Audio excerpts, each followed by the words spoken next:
তিতলির আসল রূপ ধরতে পেরেই তিতলিকে উচিত শিক্ষা দিল রাহি। হ্যাঁ বন্ধুরা, এমনটাই দেখা যাবে। তাই সম্পূর্ণ জানতে ভিডিওটিতে লাইক দিয়ে চ্যানেলটি সাবস্ক্রাইব করে দেখতে থাকুন। গল্পের শুরুতে দেখা যাবে তিতলি পড়ে যাওয়ার নাটক করে। তখন রাহি বলে, তিতলি আমাকে ধরে ওঠ। তখন তিতলি বলে, না দিদি ভাই, আমি উঠতে পারছি না, তুই আমাকে তুলতে পারবি না, তুই সর ওইদিকে। তিতলি কাকাই বলে, ও তো মনে হয় নাটক শুরু করে দিয়েছে। এরকম যদি সিন ক্রিয়েট করে তাহলে কেমন হবে? তখনই পিসি ঠাম্মা বলে, আচ্ছা মেয়েটা পরে গিয়ে ব্যথা পেয়েছে, এরকম পুজোর দিনে এরকম অমঙ্গল কি ভালো লাগে? তোরা একটু সাহায্য কর না। আর নাথ বউ, তুমি পারছো না তোমার বোনকে উঠাতে? তখন তিতলি বলে, না আমাকে পারবি না। তখন রাহুলের দিকে হাত বাড়িয়ে তিতলি বলে, আমাকে একটু ধরে তুলবে? তখনই রাহি তিতলির চালাকি ধরে ফেলে আর তিতলির হাতে হাত রেখে বলে, তোকে তো ছোটবেলা থেকে আমি সামলেছি, আর এখন আমি তোকে তুলতে পারবো না? ওঠ, উঠে যা। তখনই রাহুলের ভাই রাহুলকে বলে, দাদা তুই কিন্তু ওর এসব চালাকি দেখে আবার ঢলে পড়িস না। তারপর দেখা যাবে রাহির মা আর কাকিমা এসে টেনে তোলে তিতলিকে। তখনই তিতলি তা দাঁড়িয়ে গেলেই তিতলির আসল রূপ সবার সামনে চলে আসে। তখন তো ঠাম্মি সহ সবাই তিতলিকে দেখে বুঝতে পেরে যায় যে তিতলি এতক্ষণ নাটক করছিল। তখন পিসি ঠাম্মা বলে, যাক তুমি তাহলে উঠে দাঁড়িয়েছো, এটাই ভালো লাগছে। তখন তিতলি আবারও মাথা ঘোরানো নাটক করতে থাকে আর বলে, আমার শরীরটা না একটুও ভালো লাগছে না পিসি ঠাম্মা, উপোস থাকতে পারি না তো, উপোস থেকেছি তাই। তখন পিসি ঠাম্মা বলে, আহারে এই জেনারেশনের মেয়ে। কি গো নাথ বউ, যাও তোমার বোনকে নিয়ে উপরে যাও, একটু রেস্ট নিতে দাও। ও একটু শুয়ে থাকলেই না ঠিক হয়ে যাবে, বুঝতে পেরেছো? ওকে নিয়ে যাও। তখনই রাহির মা আর কাকিমণি বলে, না না দরকার নেই, ওকে আমরা বাড়ি নিয়ে যাব। তখন রাজীব বাবু বলে, হ্যাঁ হ্যাঁ পিসিমণি, থাক না, ও এখানে থাকবে না, ও চলে যাবে। তখনই পিসি ঠাম্মা বলে, শোন রাজু, আমি যা বলার বলে দিয়েছি, আমার উপরে কেউ কথা বলবি না। এই মেয়ের এখন যাওয়ার কি আছে? আজকের রাতটা ও থাকবে, তারপরেই কালকে না হয় ও যাবে, বুঝতে পেরেছিস? আমি যা বলে দিয়েছি বলে দিয়েছি। তখন তো রাহুলের মা চমকে যায়, মনে মনে বলে, তাহলে কি তিতলি এখন থেকে এ বাড়িতেই থাকবে নাকি? তারপরেই রাহিকে পিসি ঠাম্মা বলে, যাও তোমার বোনকে উপরে নিয়ে যাও। তখনই রাহি তিতলিকে নিয়ে উপরে চলে যায়। ওইদিকে রাহুল রাহির বাবাকে বলে, আপনি আমার সঙ্গে আসুন, আপনার সঙ্গে একটু আলাদা করে কথা আছে। তখনই রাহির মা মনে মনে বলে, রাহুল আবার ওর সঙ্গে কি কথা বলছে, না আমি গিয়ে দেখি কি কথা বলছে। তারপরে তিতলিকে রুমে নিয়ে যায় রাহি আর বলে, নে একটু রেস্ট নিয়ে নে, ভাল লাগবে। তখনই তিতলি শুয়ে পড়ে। ওইদিকে মন্দিরা বলে, তিতলি এবার উঠে পড়, এরকম করিস না। তখন রাহি বলে, কি হয়েছে তিতলি? তারপর মন্দিরা বলে, ও যা নাটক শুরু করেছে কদিন ধরে তুই জানিস না, বাড়িতে পুলিশ এনেছিল। তখনই রাহি রেগে যায়, বলে, কি তুই বাড়িতে পুলিশ এনেছিলি? তোর এত বড় সাহস হয় কি করে? তুই কি চাস বলতো, তুই কেন এরকম করছিস? তখন তিতলি তাকিয়ে থাকে। তারপর রাহি বলে, আচ্ছা তোকে তো আমি ছোটবেলা থেকে বড় করেছি তিতলি, তাহলে তুই এরকমটা আস্তে আস্তে কি করে হয়ে গেলি, আমি তো বুঝতে পারছি না। তখন তিতলি বলে, কেন দিদি ভাই, তুই রাহুলকে কেন বিয়ে করে নিলি? আমার সঙ্গে রাহুলের বিয়ে হওয়ার কথা ছিল, আর তুই তুই রাহুলকে বিয়ে করে নিলি কেন? এ সবকিছু তো তোর পাওয়ার কথা ছিল না। তখনই রাহি বলে, মানে তুই তো আমাকে বলেছিলি রাহুলকে বিয়ে করে নিতে। তখন তিতলি বলে, আমি বলবো বলি তুই বিয়ে করে নিবি? তারপরে মন্দিরা বলে, জানিস তো এই তিতলিকে না আমি চিনতে পারছি না, তিতলি কেমন যেন হয়ে গেছে। তারপরে মন্দিরা বলে, চল বাড়ি চল চল। তারপরে তিতলি বলে, না আমি যাব না। তখন রাহি বলে, আচ্ছা তিতলি তুই কি চাস বলতো, কি চাস বল? তখনই তিতলি বলে, শোন, তুই রাহুলকে ডিভোর্স দিয়ে দে। আর এই সম্পর্কটা এমনিতেও তো তোর হওয়ার কথা ছিল না, তুই তো জোর করে বিয়ে করেছিস তাই না? তোর ইচ্ছের বিরুদ্ধে গিয়ে বিয়ে করেছিস। আর রাহুলও তোকে ভালোবাসে না, আমাকে ভালোবাসে। তখন রাহি বলে, যাই হোক না কেন, আমি দুই পরিবারের সম্মান বাঁচাতে আমি বিয়েটা করেছি। আর তোর কথাতে তো বিয়েটা করিনি যে তোর কথাতে আমি ডিভোর্সটা দিয়ে দেব। আমি কিছুতেই তোর কথা শুনে ডিভোর্সটা দেবো না। তুই কেন চলে গিয়েছিলি সেদিন? তখন তিতলি বলে, আমি গিয়েছিলাম তাতে কি হয়েছে, সেই জন্য তুই বিয়ে করে নিবি? এই সবকিছু আমার পাওয়ার কথা ছিল, তোর নয় দিদি ভাই। তখনই তিতলি বলে, তুই তো দিদি ভাইয়ের সঙ্গে হিংসা করছিস, কেন করছিস এসব, কেন করছিস? তোকে বারবার করে আমি বোঝানোর চেষ্টা করেছিলাম, তুই কি আমার কথা শুনেছিস? শুনিসনি তো। কি চাস, তুই বল কি চাস? তখনই তিতলি মনে মনে বলে, তোকে তো এই সুখের সংসার আমি করতে দেবো না দিদি ভাই, তোকে আমি সুখ কিছুতেই করতে দেবো না। এই বলেই তিতলি হাসতে থাকে। তারপর দেখা যাবে তিতলি রাহিকে বলে, তুই ডিভোর্স দিয়ে দে দিদি ভাই রাহুলকে। তখনই তিতলির কথা শুনে রাহি বলে, না এটা সম্ভব নয়। তুই কেন এরকম করছিস, তুই কেন বুঝতে পারছিস না? বিয়েটা যে করেই হোক হয়ে গেছে, এই বিয়েটা থেকে কি করে বের হওয়া সম্ভব নয়। তখন তিতলি বলে, কেন দিদি ভাই, কেন বের হওয়া সম্ভব নয়? তুই তো রাহুলকে ভালোবাসিস না? রাহুল তো আমার পিছনে ঘুরতো, আমাকে ভালোবাসতো, তাহলে তোর কেন ওর ওপর এত টান? তখনই রাহি বলে, দেখ তিতলি, যাই হোক না কেন, তোর প্রতি ভালোবাসা থাকুক আর যাই থাকুক, এখন কিন্তু রাহুল আমার বর, তাই তুই ওর উপর কোনো রকম কোনো অধিকার খাটাতে পারবি না। তখন তিতলি বলে, তাই নাকি? আমি কি করব না করব সেটা তো আমি ঠিক করব। তখন রাহি বলে, না, আমি ঠিক করব যে এবার তুই কি করবি না করবি। বুঝতে পেরেছিস? তোকে কোনো রকম কোনো অশান্তি আমি করতে দেব না। দুই পরিবারের মধ্যে কোনো রকম অশান্তি করতে দেব না। তুই তো এখন ঠিক আছিস, তোকে তো দেখেই মনে হচ্ছে, তুই এখন বাড়ি যা। তখন তিতলি বলে, না, আমার এখন শরীরটা আবার খারাপ করছে। তখনই রাহি প্রচন্ড রেগে যায় আর বলে, দেখ তিতলি, তোকে না আমি চিনতে পারছি না, তুই এখন নাটক করছিস। তখন মন্দিরা বলে, দেখো সোনা মা, তিতলি, এবার চলো আমরা বাড়ি চলে যাই, এরকম করতে হয় না মা, এরকম করতে হয় না। তখন তিতলি বলে, দেখো কাকিয়া, আমাকে না এসব বুঝিয়ে কোনো লাভ হবে না, আমি যা করার তাই করব। যেগুলো আমার পাওয়ার কথা সেগুলো দিদি ভাই কিছুতেই পাবে না, কিছুতেই না।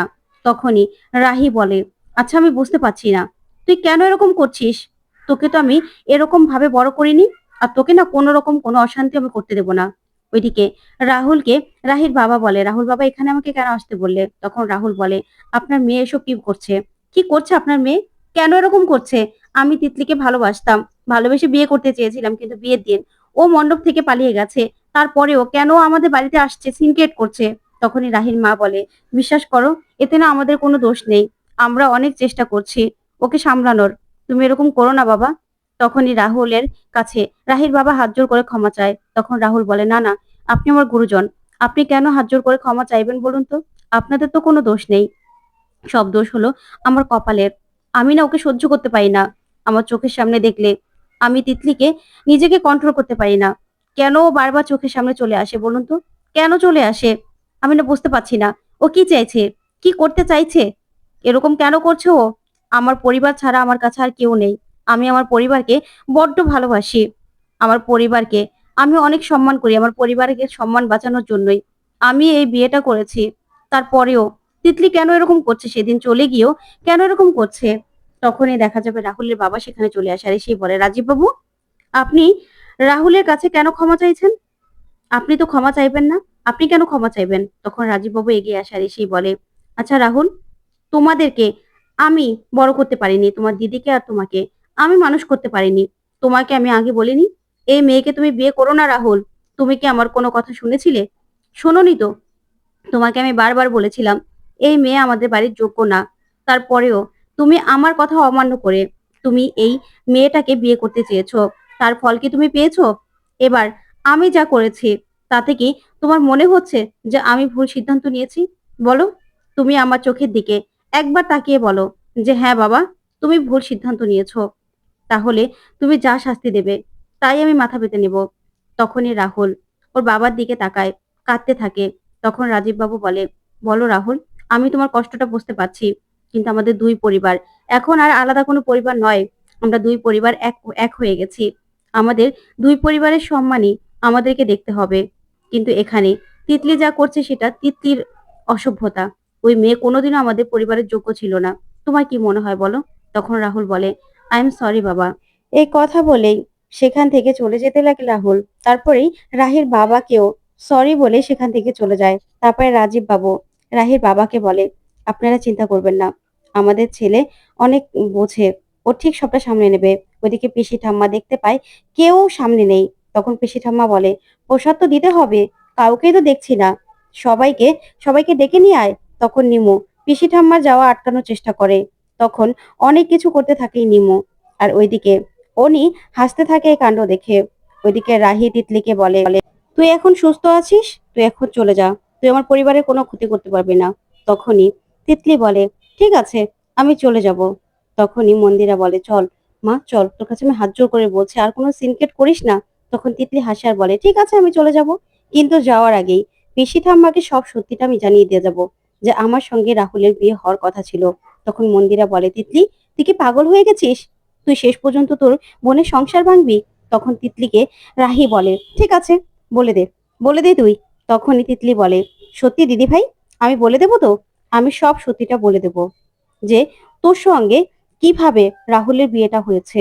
তখনই রাহি বলে, হ্যাঁ, আমিও না এই ব্ল্যাকমেল গুলো মেনে নিতে পারছি না, বলে দিক, যা হওয়ার হয়ে যাবে। তখন তিতলি বলে, ঠিক বলছিস তো তুই? তখন রাহি বলে, হ্যাঁ, যা হওয়ার একবারই হয়ে যাওয়া ভালো, যা বলে দে। তখন তিতলি বলে, ঠিক আছে, আমি তাহলে পিসি ঠাম্মাকে এখনই সবটা বলে দেব। তখন রাহি তিতলিকে নিয়ে সেখানে চলে যেতে লাগলে তখনই সেখানে রাহুলের মা চলে আসে আর এসে বলে, কোথায় যাচ্ছ? তখন তিতলি বলে, জানেন তো আন্টি, দিদিভাই বলছে যে আমি পিসি ঠাম্মাকে সবকিছু যেন বলে দিয়ে যাই। তখনই রাহিকে রাহুলের মা বলে, তুমি জানো না যে পিসি ঠাম্মা আমাদের জন্য কি? তোমার এত বড় সাহস, তুমি আমাদের ইমোশন নিয়ে খেলা করছো? তখন রাহি বলে, না মা, আমি না এসব আর মেনে নিতে পারছি না। তখন রাহুলের মা বলে, আমিও আর মেনে নিতে পারছি না, এসব আমিও সহ্য করতে পারছি না, কিন্তু এখন তো আমাদের হাতে কিছু করার নেই। পিসি ঠাম্মা যা বলে দিয়েছে বলে দিয়েছে। তখনই পিসি ঠাম্মা সেখানে চলে আসে, এসে তিতলিকে দাঁড়ানো দেখে বলে, বাবা তুমি সুস্থ হয়ে গেছো, তুমি বরং আজকে দিনটা থাকো। তখন রাহুলের মা বলে, হ্যাঁ আমিও তো সেটাই বলছি। তখন মন্দিরা বলে, না না, ও যখন সুস্থ হয়ে গেছে আমি ওকে নিয়ে যাই। তখন পিসি ঠাম্মা বলে, না বাচ্চা, আমি যখন বলে দিয়েছি এই মেয়ে এখানে থাকবে, তাহলে থাকুক না, আজকের দিনটা এখানেই থাকুক, ওর খাবার বরং ঘরেই চলে আসবে। তারপর সবাই চলে গেলেই তিতলি বলে, থেকে তো গেলাম, এবার আমি কি করব? তারপরে দেখা যাবে তিতলির বাবা মা সবাই চলে যাচ্ছে। ওইদিকে তিতলির মা বলে, রাহি, তোর উপর আমার ভরসা আছে মা, ওকে একটু আজকের দিনটার জন্য সামলে নিস, পরে কালকে এসে আমরা নিয়ে যাব। তখন রাহি বলে, আসলে মা, যে তিতলিকে আমি বড় করেছি সেই তিতলি আর এই তিতলি এক না মা, ও সম্পূর্ণ পাল্টে গেছে, এই তিতলিকে আমি চিনতে পারছি না। তখনই রাহির মা বলে, আমি জানি রে মা, তুই একটু সামনে নিস। তখনই রাহির মা বলে, ওকে আমরা এতজন মিলেই সামলাতে পারছি না, ও কি করে সামলাবে? তখন রাহি বলে, আমিও কথা দিতে পারছি না। তখন রাজীব বাবু বলে, রাহিমা, তুমি এত চিন্তা করছো কেন, আমরা সবাই আছি তো। তারপরে রাজীব বাবু রাহির বাবাকে কালকে আসার জন্য নিমন্ত্রণ করে। তখন রাহির বাবা বলে, ক্ষমা করবেন, কালকে দিনটা আমাদের ছেড়ে দিন, কালকে আমরা আসতে পারবো না, আমাদেরও শুভ নববর্ষের হালখাতা রয়েছে। তখনই রাহির বাবা সহ সবাইকে বিদায় দেয় রাজীব বাবু। ওইদিকে দেখা যাবে রাহুল প্রচন্ড রেগে আছে আর বলে, আমি না কিছু সহ্য করতে পারছি না, এরকম জীবন তো আমি চাইনি, আমি একটা সুস্থ জীবন চেয়েছিলাম, যে জীবনে ভালোবাসা থাকবে, বাবা মা থাকবে, সুখে ভরা থাকবে, কিন্তু আমার জীবনটা পুরো অন্যরকম হয়ে গেল। তখনই রাহি কষ্ট পেয়ে চলে যেতে লাগলে রাহুল রাহির হাতটা ধরে ফেলে আর বলে, তুমি কোথায় যাচ্ছ? তখন রাহি বলে, আমি বুঝতে পারছি এখানে আমার কোনো কাজ নেই। তখন রাহুল বলে, কেন, তুমি এরকম কেন বলছো? তখন রাহি বলে, তুমি তো এখনো তিতলিকেই ভালোবাসো। তখন রাহুল বলে, তোমার বোনের কথা আমি এখানে বলেছি?